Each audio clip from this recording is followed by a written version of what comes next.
siang kita buka dengan sama-sama melafazkan basmalah. Bismillahirrahmanirrahim. Ini kita awali yang pertama ya tentang yang saya hormati Ibu Kepala Sekolah, Bapak Ibu Guru, Walaupun Sumbawa yang saya cintai. Terima kasih atas kesempatannya pada siang hari ini. Pada kesempatan kali ini saya akan menyampaikan mengenai diseminasi budaya positif. Sebelumnya perkenalkan saya Elvina, CGP Angkatan 6 Kabupaten Sumbawa. Dalam kesempatan pagi siang hari ini saya akan menyampaikan diseminasi budaya positif menurut filosofi Ki Hajar Dewantara. Nah, Bapak Ibu, di sini konsep budaya positif yaitu salah satunya adalah filosofi Ki Hajar Dewantara, yaitu yang kedua adalah disiplin positif, nilai kebajikan universal, kemudian teori meditasi, kemudian kebutuhan dasar manusia, kemudian hukum dan penghargaan, kemudian posisi kontrol, keyakinan kelas, dan segitiga restitusi. Kemudian di sini adalah paradigma pendidikan menurut filosofi Ki Hajar Dewantara, yaitu kita sebagai pendidik itu harus menuntut segala kekuatan kodrat yang dimiliki anak agar kita mampu mencapai keselamatan dan kebahagiaan yang setinggi-tingginya, baik sebagai seorang manusia maupun sebagai anggota masyarakat. Di sini ada gambar Bapak Ibu ya. Di sini adalah kodrat alam dan kodrat zaman. Jadi kita sebagai seorang guru kita harus menyesuaikan sesuai dengan kodrat zaman. Kalau dulu kita mengajar itu hanya dengan metode ceramah, tetapi kalau sekarang sesuai dengan kodrat zaman kita mengajar menggunakan media-media pembelajaran yang ada fitur-fiturnya dalam pembelajaran online Bapak Ibu. Jadi kita kolaborasikan. Kemudian di sini guru perlu memahami pentingnya mengetahui kebutuhan belajar dan di lingkungan yang memfasilitasi seluruh murid di sekolah agar dapat meningkatkan kompetensi secara aman dan nyaman. Di sini juga untuk mewujudkan visi sekolah yang berpihak pada murid dan berdasarkan nilai-nilai universal. Di sini ada profil pelajar Pancasila untuk mewujudkan pelajar Indonesia sebagai pelajar sepanjang hayat yang memiliki kompetensi global dan berperilaku sesuai dengan nilai-nilai Pancasila. Profil Pancasila di sini yaitu ada 6 Bapak Ibu ya. Yang pertama adalah beriman, bertakwa kepada Tuhan Yang Maha Esa dan berakhlak mulia. Di sini dimaksudkan adalah berakhlak agama, akhlak pribadi, akhlak kepada manusia, akhlak kepada lingkungan, dan akhlak kepada negara. Kemudian yang kedua adalah kebinekaan global. Kebinekaan global di sini yang dimaksud adalah mengenai dan menghargai budaya, komunikasi, dan interaksi antara budaya, refleksi dan tanggung jawab terhadap pengalaman kebinekaan dan keadilan sosial.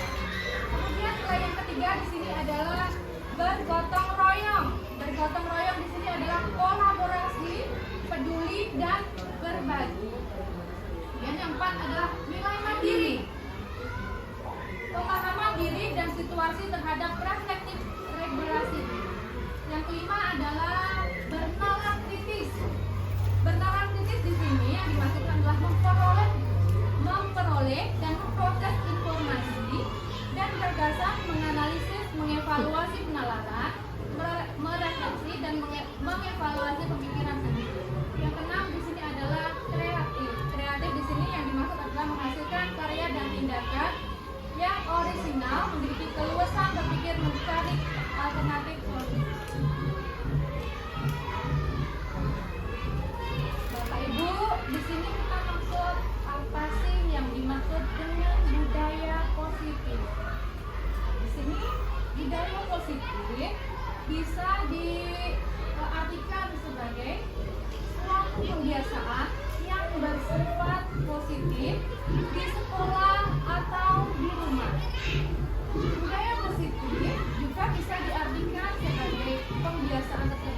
berlandaskan nilai-nilai kebajikan dan universal.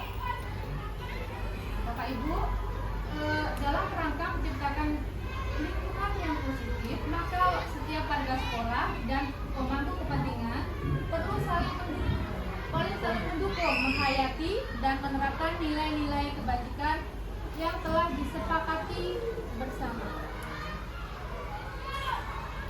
Nah, di sini ada dimaksud dengan disiplin positif. Kata disiplin dimaknai menjadi sesuatu yang dilakukan seseorang pada orang lain untuk mendapatkan kepatuhan. Kita cenderung menghubungkan kata disiplin dengan ketidaknyamanan. Nah, di sini namun dalam hal ini yang dimaksud dengan disiplin positif adalah membentuk kontrol diri atau belajar yang bisa berperilaku sesuai dengan nilai kebajikan universal secara sadar dari dalam diri atau diri itu sendiri. Kemudian contoh penerapannya di sini adalah penerapan budaya positif di sekolah. Di sini Bapak Ibu adalah untuk menumbuhkan kesadaran dan memberdayakan anak untuk melakukan sesuatu tanpa sogokan atau menghargai ancaman atau hukuman. Untuk memberdayakan anak untuk melakukan sesuatu tanpa sogokan atau penghargaan, ancaman atau hukuman. Di sini ada beberapa nilai-nilai universal. Universal di sini yang pertama adalah profil pelajar Pancasila. Yang kedua adalah seperti yang kita ketahui Bapak Ibu, profil pelajar Pancasila di sini adalah beriman, bertakwa kepada Tuhan Yang Maha Esa dan berakhlak mulia. Kemudian yang kedua di sini ada mandiri. Kemudian bernalar kritis, kebinekaan global, bergotong royong, kreatif. Kemudian yang kedua, Indo Primary Fans program sikap urip di sini. Sikap urip di sini yaitu adalah ada toleransi, rasa hormat, integritas, mandiri, menghargai, antusias. Kemudian keterampilan hidup di sini adalah dapat dipercaya, lurus hati, mendengar yang aktif. Kemudian di sini ada petunjuk hidup. Petunjuk hidup di sini ada beberapa, ya. Termasuk peduli, penalaran, bekerja sama, keberanian, keingintahuan, usaha, kemudian berorganisasi, kesabaran, ketangguhan hati, kehormatan, dan lain sebagainya. Kemudian yang ketiga di sini adalah 9 pilar karakter Indonesia. 9 pilar karakter Bapak Ibu ya. Di sini ada cinta Tuhan Yang Maha Esa, kemandirian dan tanggung jawab, kejujuran, amanah, diplomatis, hormat dan sopan dan santun, kemudian dermawan, suka menolong, percaya diri, kemudian kepemimpinan dan keadilan, selanjutnya baik dan rendah hati, kemudian toleransi, kemudian kedamaian dan kesatuan.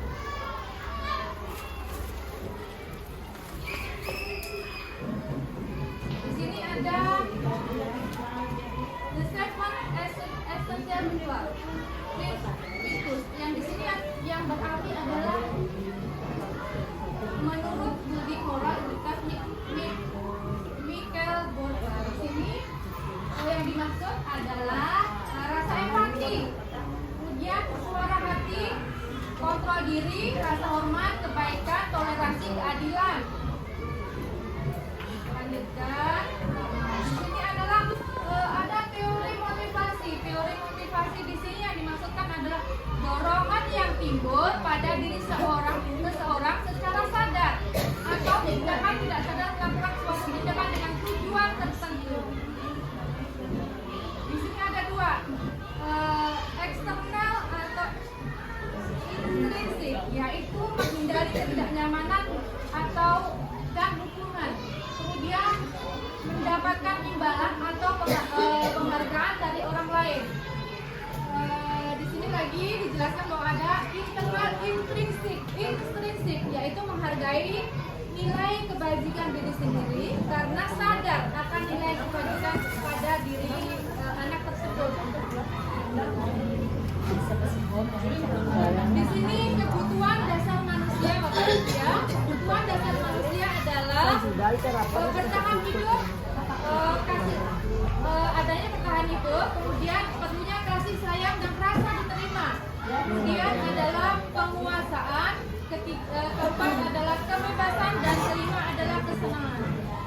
Kebutuhan dasar manusia adalah yang memberikan yang sangat berperan penting dalam pengaruh perilaku pada manusia.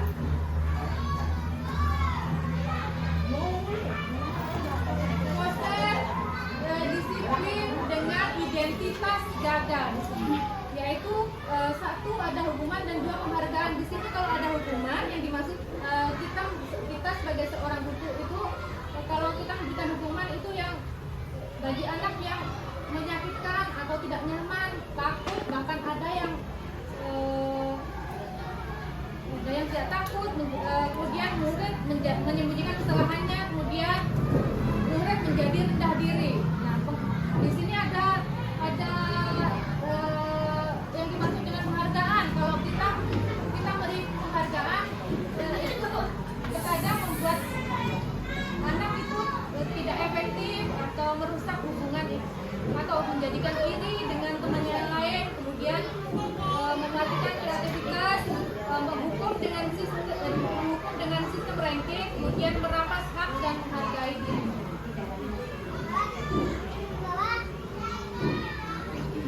Di sini ada konsep disiplin dengan identitas. Identitas di sini adalah ditandai dengan konsekuensi. Konsekuensi di sini adalah yang pertama ditandai dengan penguatan jangka pendek atau perlu monitoring berkelanjutan. Terus stimulus respon.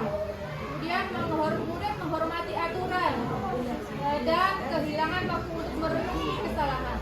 Nah, di sini kalau kita melakukan segitiga restitusi, di sini akan menjadikan murid menjadi satu, fokus memecahkan masalah dalam jangka panjang. Yang kedua, murid bertanggung jawab atas perilakunya.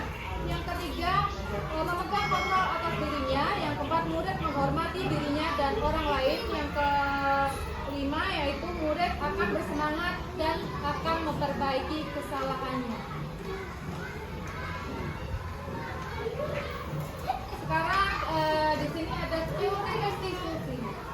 Teori restitusi ini adalah proses menciptakan kondisi bagi murid untuk memperbaiki kesalahan mereka sehingga mereka bisa kembali ke kelompok mereka dengan karakter yang lebih kuat, yaitu menurut Gosset 2004. Di sini teori restitusi yang dimaksud di sini adalah tidak membuat anak merasa bersalah, namun anak belajar dari kesalahan. Kemudian yang kedua adalah tugas untuk memperbaiki hubungan.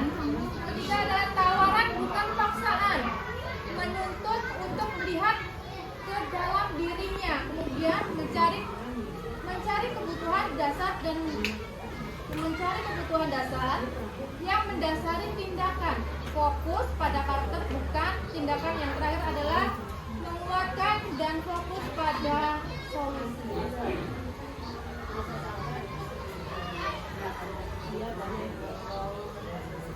Di sini ada contoh 5 posisi kontrol dan 5 contoh kasus siswa yang terlambat. Kalau kita mengambil posisi sebagai penghukum, di sini contoh kasusnya yang kita sampaikan kepada murid itu adalah kamu sering terlambat, silakan lari keliling lapangan 10 kali. Itu bisa dikategorikan bahwa kita itu menghukum murid kita. Kemudian kalau pada yang kedua adalah membuat rasa bersalah di sini. Kalimat yang kita ucapkan pada anak-anak yaitu apa kamu tidak kasihan kepada orang tuamu, nak? Ibu kecewa sama kamu. Itu adalah ungkapan kita sebagai orang guru kepada siswa dalam kasus terlambat ya. Yang ketiga, kalau kita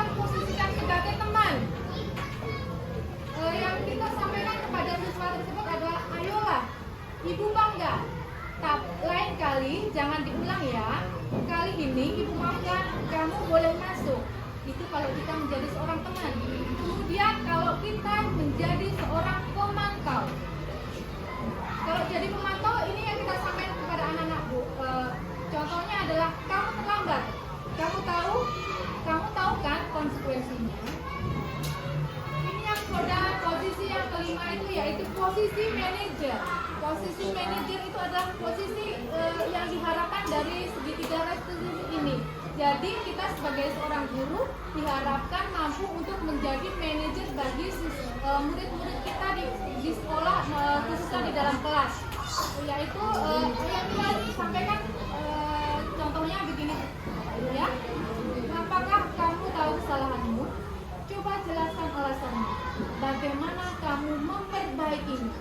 Jadi kita tidak menuduh, tetapi kita memberikan solusi bagaimana anak tersebut untuk memperbaiki atas kesalahan-kesalahan yang sudah diperbuat. Saya lanjutkan. Kemudian di sini kita juga perlu dengan keyakinan kelas. Keyakinan kelas di sini yang dimaksudkan ada beberapa poin Bapak Ibu ya. Keyakinan kelas di sini yang poin pertama adalah keyakinan kelas berupa pernyataan atau kebajikan universal.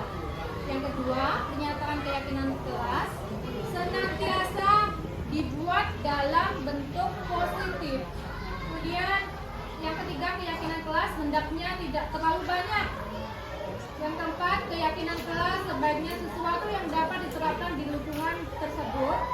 Kemudian yang kelima, semua warga kelas hendaknya ikut berkontribusi dan dalam pembuatan keyakinan kelas lewat kegiatan curah pendapat.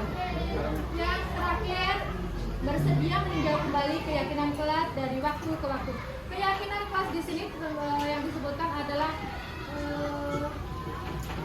seperti kesepakatan kelas yang sudah kita buat bersama-sama bersama anak-anak atau murid di dalam kelas. Di sini ada beberapa langkah untuk menyusun keyakinan kelas. Yang pertama ada berdiskusi tentang peraturan. Yang kedua, merumuskan peraturan menjadi keyakinan. Yang ketiga adalah menempelkan keyakinan di kelas. Contohnya di sini untuk peraturan. Untuk bagian peraturan dan keyakinan. Peraturan yang pertama adalah harus datang tepat waktu.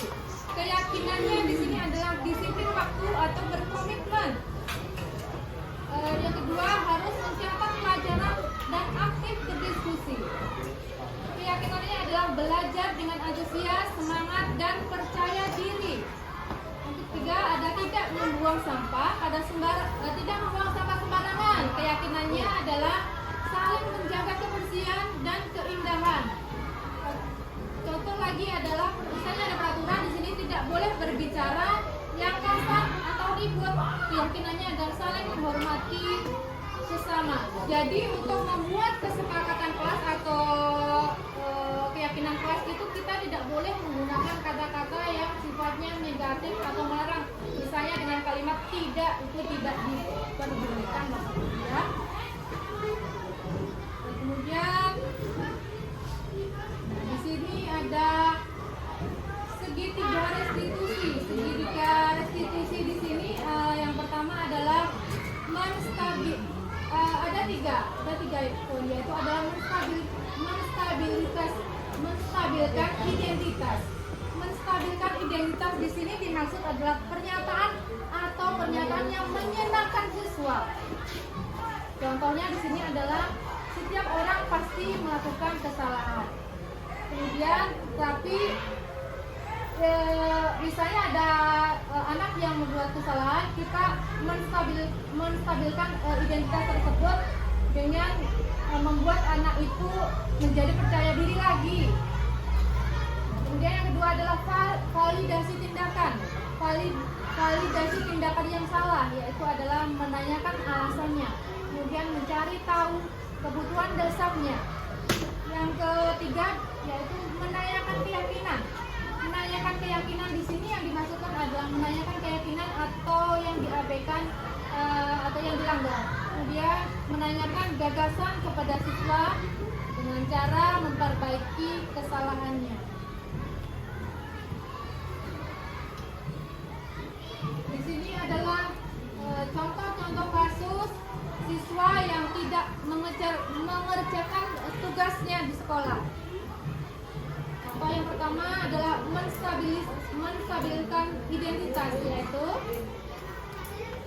dalam kasus siswa yang tidak mengerjakan tugas di sekolah, ya Bu, kamu bukan satu-satunya siswa yang tidak mengerjakan tugas. Jangan berkecil hati, kamu bisa bicara hal ini dengan ibu. Kemudian validasi tindakannya yaitu mencoba menjelaskan alasanmu tidak mengerjakan tugas. Yang ketiga di sini menanyakan keyakinan. Menanyakan keyakinan di sini kita bisa menggunakan kalimat kamu ingat tentang keyakinan kelas mengenai hal ini. Apa yang kamu lakukan untuk memperbaikinya? Kemudian jika sudah memperbaikinya, kamu akan menjadi orang yang seperti apa?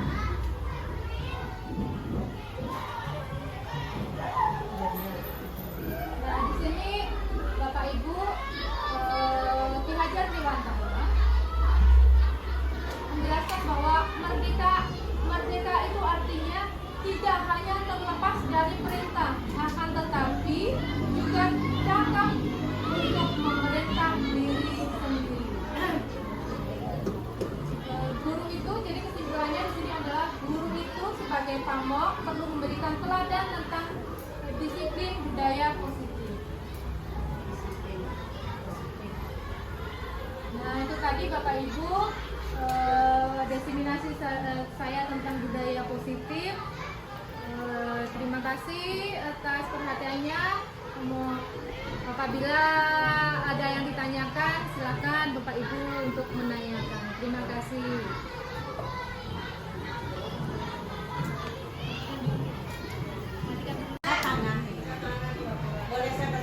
Boleh saya bertanya ya, Ibu Rahma ya? Oh ya, silakan. Assalamualaikum warahmatullahi wabarakatuh. Tentang kita menjadi wali kelas. Di dalam wali kelas ini, di dalam kelas ini, namanya kelas 4, ada anak-anak yang nakal. Bagaimana aspirasi guru kelas itu supaya anak itu tidak nakal lagi? Nah ya, tolong wali kelas yang jelaskan itu. Oh iya, terima kasih Bu Ida atas pertanyaannya. Mungkin ada lagi? Mungkin dijawab dulu. Oh iya, terima kasih Bu Ida atas pertanyaannya. Begini Bu Ida ya, sesuai dengan yang sudah saya jelaskan di sini tadi. Jadi kita perlu melakukan segitiga restitusi di sini. Jadi kita sebagai seorang guru itu tidak memberikan hukuman atau bagi siswa yang nakal, tapi kita memberikan solusi. Jadi anak ini kita panggil, kita berdiskusi. Bagaimana, apa sih keluhannya anak ini? Kenapa sih kok dia bisa menjadi anak yang nakal? Kemudian jadi di situ kita tidak boleh jadi menghukum anak ini, tetapi kita memposisikan diri kita sebagai guru menjadi seorang manajer. Jadi anak ini kita tanya apa sih permasalahannya, kemudian dan anak ini juga nanti yang akan menyelesaikan masalahnya sendiri. Jadi kita di sini sebagai seorang guru atau mungkin wali kelas hanya memfasilitasi. Jadi posisi kita adalah sebagai seorang manajer. Nanti kalau anak itu sudah tahu apa sih permasalahannya, jadi dia tahu solusinya juga. Jadi otomatis anak itu untuk kedepannya akan bisa memperbaiki dirinya dan tidak mengulangi lagi apa yang sudah dia lakukan, menjadi pribadi yang lebih baik. Itu menurut saya, menurut yang saya pahami dari modul ini juga. Bagaimana juga? Terima kasih atas dari jawabannya Ibu Rahma sebagai wali kelas yang hebat. Bagi saya terima kasih Bu Ida. Ya, Ibu Kepala Sekolah menambahkan Atau selain saya menambahkan juga ada pertanyaan saya nanti tentang posisi kontrol. Nah, mungkin saya tambahkan tentang pertanyaannya Ibu Ida tadi. Bagus Ibu Ida ya. karena sebagai wali kelas ya, jadi harus tahu apa sih tugasnya wali kelas itu, apa yang sebenarnya tanggung jawab sebagai wali kelas. Nah, yang pertama tadi pertanyaannya Ibu Ida tentang kenakalan tentang anak-anak. Nah, kalau menurut saya ya, di mana-mana anak itu pasti ada muncul salah satu di tiap-tiap kelas. Tidak semua anak-anak itu nakal. Pasti ada satu yang muncul biasanya yang paling nakal. Nah, jadi tugas wali kelas itu memanggil dia. Tetapi kita bukan dalam arti kita panggil itu kita kerasi. Tidak boleh kita kerasi, Bu Ida ya. Jadi harapan saya sebagai wali kelas itu kita panggil, kita tanya baik-baik apa permasalahannya sehingga anak ini terlalu nakal terus di kelasnya.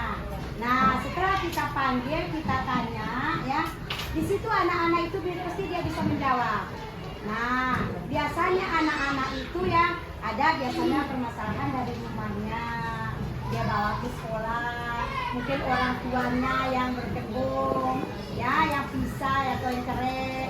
Jadi anak-anak ini tidak bisa terkontrol, sehingga terjawablah kenakalan anak itu tadi setelah ditanya oleh wali kelasnya, oh masalah saya seperti ini Bu. Nah, jadi guru kelasnya ini wajib, bukan harus aja ya, wajib memberitahukan anak ini, kalau begini nak, jangan diulangi lagi ya.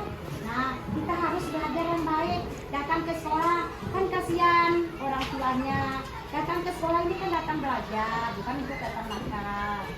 Jadi saya rasa anak-anak itu kalau kita sudah menyampaikan yang baik kepada anak-anak ya, insya Allah anak-anak itu pasti akan lebih baik lagi dari yang pertama. Mungkin itu Ibu Ida ya. Ya, Bu, lagi satu kali saya bertanya sama Ibu, Saya Ibu sebagai kepala sekolah Ya. di sini ya.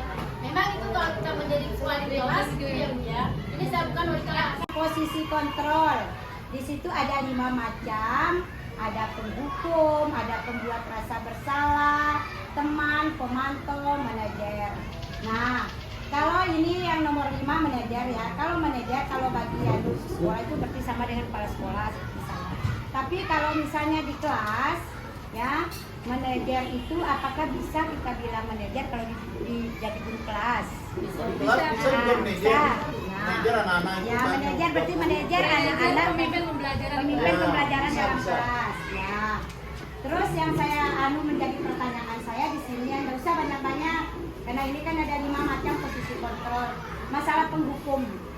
Nah, masalah penghukum itu apakah yang sebenarnya dari penghukum ini yang kita lakukan? Apakah yang misalnya kita berbuat salah atau berbuat apa sehingga timbullah penghukum? Itu nggak usah semuanya, itu aja dulu, satu aja. Terima kasih Bu Ramaya. Baik Ibu Kepala Sekolah, terima kasih. Izin saya menjawab. Yang dimaksud dengan menghukum ini Bu, apabila kalau ada siswa kita melakukan kesalahan Bu. Jadi kita sebagai seorang guru itu tanpa cari tahu apa penyebabnya. Jadi kita langsung menghukum anak tersebut. Itulah yang dimaksud dengan posisi 5 kontrol kita sebagai guru, misalnya sebagai penghukum. Jadi maksudnya di sini adalah tanpa mencari tahu dulu apa masalahnya, kemudian apa yang terjadi, tiba-tiba seorang guru langsung menghukum anak tersebut. Itu Bu. Nah, kalau begitu Bu ya, kalau menurut saya ini berarti penghukum ini kita tidak boleh lakukan. Kita tidak boleh lakukan penghukum ini. Paling tidaknya jangan kita langsung beri hukuman kepada anak-anak sementara anak-anak itu belum kita tahu apa permasalahannya, apa kesalahannya, apa masalahnya. Jadi intinya saya mohon kepada semua wali kelas ya, jangan sekali-kali menggunakan penghukum itu atau digunakan penghukum. Itu harapan saya ya. Karena kalau kita menggunakan penghukum itu nanti bisa salah jadinya. Mungkin perlu saya tambahkan sedikit ya. Jadi Mungkin perlu saya tambahkan sedikit. Makanya tadi saya mau bertanya ke Bu Rahma. Mungkin perlu dijelaskan supaya teman-teman paham. Jangan-jangan ini posisi kontrol guru, 5-5-nya harus dipakai nih. Tidak dari penjelasan Bu Rahma tadi sebenarnya ada di bagian akhirnya. Dari kelima posisi kontrol ini yang paling efektif, yang paling bagus kita pakai hanya satu saja, yaitu manajer. Kita tidak boleh menghukum, kita tidak boleh membuat rasa bersalah kepada anak, kita juga tidak boleh berteman dengan anak, tidak boleh. Kita juga jangan hanya memantau anak, itu maksudnya. Jadi kalau kita sebagai manajer, kita itu lebih menguasai, lebih tahu tentang anak-anaknya. Benar. Jadi di antara kelima ini itu tidak perlu di tongkat serai atau kenal ya. Di sini hanya dijabarkan saja kalau ada beberapa karakter guru. Ada yang langsung menghukum, ada kan kadang kuda kau muteki dengan kuda pukul dengan, ada kan kita sekarang. Itu tidak boleh. Kan ada misal pembuat rasa bersalah. Kau nom pedih orang tuamu, dia akan merasa bersalah. Salah itu juga tidak boleh kita gunakan. Kita berteman. Terlalu dekat Sudah telat ini datang. Kita berteman, kita sudah dulu.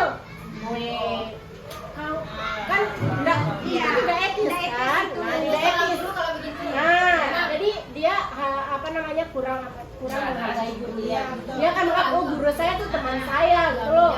Saya nggak takut sama guru saya nggak usah menghormati, toh dia juga teman saya, ya kan? Nah kemudian kalau pemantau, kita hanya memantau saja. Tapi bila kita tidak memberikan ada solusi, maka dia akan ada kecenderungan untuk mengulang lagi kesalahan yang sama. Itu dia. Jadi kita lebih ke manajer. Di manajer ini kita menanyakan permasalahan apa sih yang dihadapi anak sehingga dia bisa terlambat. Nah, ketika kita menanyakan itu permasalahannya, dia akan tahu kira-kira kalau kamu telat bangun itu kenapa? Ya kan? Kamu telat. Sekarang dia telat masuk. Kenapa? Lama bangun, Bu. Kok bisa telat bangun? Gimana caranya supaya kamu cepat bangun? Ya kan? Dia akan mendapatkan solusi sendiri dari permasalahan yang dia ada. Jadi itu maksudnya dari posisi. Tapi yang dipakai itu yang nomor 5. Benar. Kadang ada kita kan, udah kamu kan salah kan? Itu penghukum.